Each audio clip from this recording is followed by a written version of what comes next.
Hello, and today I'll be talking about soccer and ableism. So, I would like to discuss with you the topic of ableism and how it affects disabled athletes. In this case, to be more specific, I want to address deaf soccer players and how their lack of representation and high levels of soccer reflect ableism. Disability in athletics is often perceived by people as an impairment to their potential athletic ability. Many people with disabilities are actually fully capable despite this, and they can perform the same athletic abilities that any pro athlete can. Ableism is discrimination in favor of able bodied individuals. This is something we praise, often subconsciously, in our everyday lives because our society often does nothing and sometimes praises ableist behavior. It creates negative stigmas around disabled athletes. Deaf athletes are constantly proving how athletically capable they are every day. They are starting to break these stigmas by creating more opportunities for themselves, not just for the deaf community, but also for all disabled athletes as a whole. Soccer is one of the most played sports in the world. The deaf community is extremely underrepresented in world soccer despite the popularity of the sport. My assumption to this is because of the ableism and lack of opportunity for these disabled athletes in communities. Despite many people's engraved ableist assumptions towards the disabled community, deaf individuals are fully capable physically to perform at the same level as any professional athlete with the sole lack of hearing in one or both ears. Though hearing can be advantageous in soccer, it is not a necessary factor to achieve excellence. Luckily, we are in a day and age where discrimination towards disabled athletes is something people are taking action toward. A large organization contributing to deaf athletes is the U.S. Deaf Sports Federation. They work towards integrating the deaf community into sports. They have been a big influence towards the U.S. Soccer Federation, which has implemented deaf national teams who compete in some of the largest soccer events as any other soccer team does, such as the World Cup or the Olympics.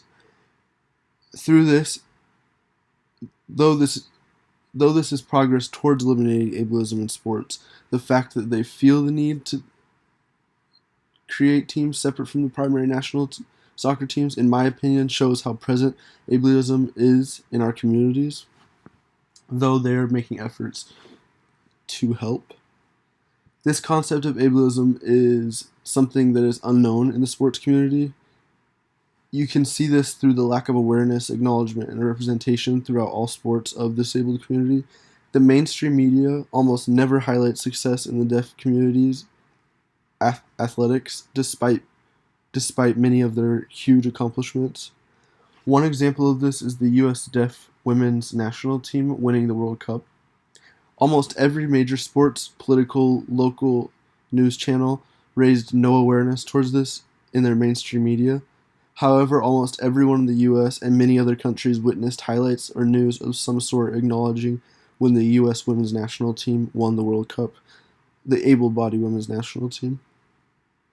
L. Wilson, who's a writer for the O'Harleian Review, wrote an article discussing how ableism is completely unknown concept in the sports community.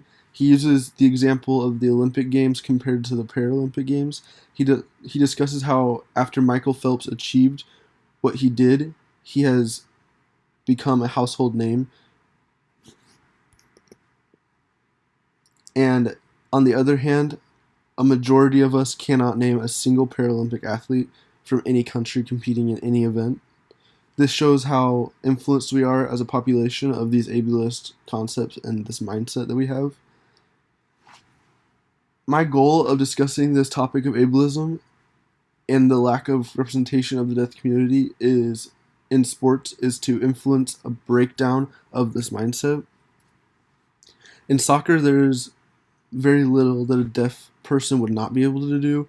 By creating something that helps with communication for deaf people playing soccer, hopefully this will help the soccer community better understand how capable deaf athletes are. By creating ideas and concepts to merge disabled athletes into sports can help remove negative stigmas towards these athletes. This can be beneficial for everyone, creating a larger soccer community and creating a more equal opportunity for success in the sport. So to show what I've created, I have created a sketch on this PowerPoint. And so the traditional soccer field is 120 yards in length and 70 yards wide, as you can see displayed at the top on the left side. The boundaries are painted in white lines designating certain areas. Communication is the biggest disadvantage the deaf community would have playing alongside hearing individuals. So by implementing 8 large screens on both sides of the goals, as well as both sidelines indicated by the blue rectangles, teams could create common symbols which can indicate game plans or certain scenarios, so athletes with no hearing or lack of hearing would be able to understand game plans in the moment as well and feel included. The other concept that goes in part with this to create a more equal and able environment for deaf people to compete is this, which is for individuals with partial hearing in one or both ears, and they could use earbuds which remove most outside noises. These earbuds would wrap around the ear of the hearing impaired, as many running earbuds already are, and can help filter distractions due to unrecognizable noises or voices by canceling sound. A very small speaker could be taped to the inside of the hearing impaired players' jerseys, as you can see with the right yellow model, which indicates a cord which can be woven in or taped or glued to the inside of the jersey with a very small mic. This way, a player or a coach is able to communicate with the hearing impaired. On the left side, this is, I already discussed it, but it's the earbud, as you can see with the red dot. It's a simple model, and it shows just how they would be able to use in one ear versus both. A designated field player and coach could use the microphone to communicate with the earbud. This would allow them to help with coaching and team cues that they would otherwise maybe not be able to hear.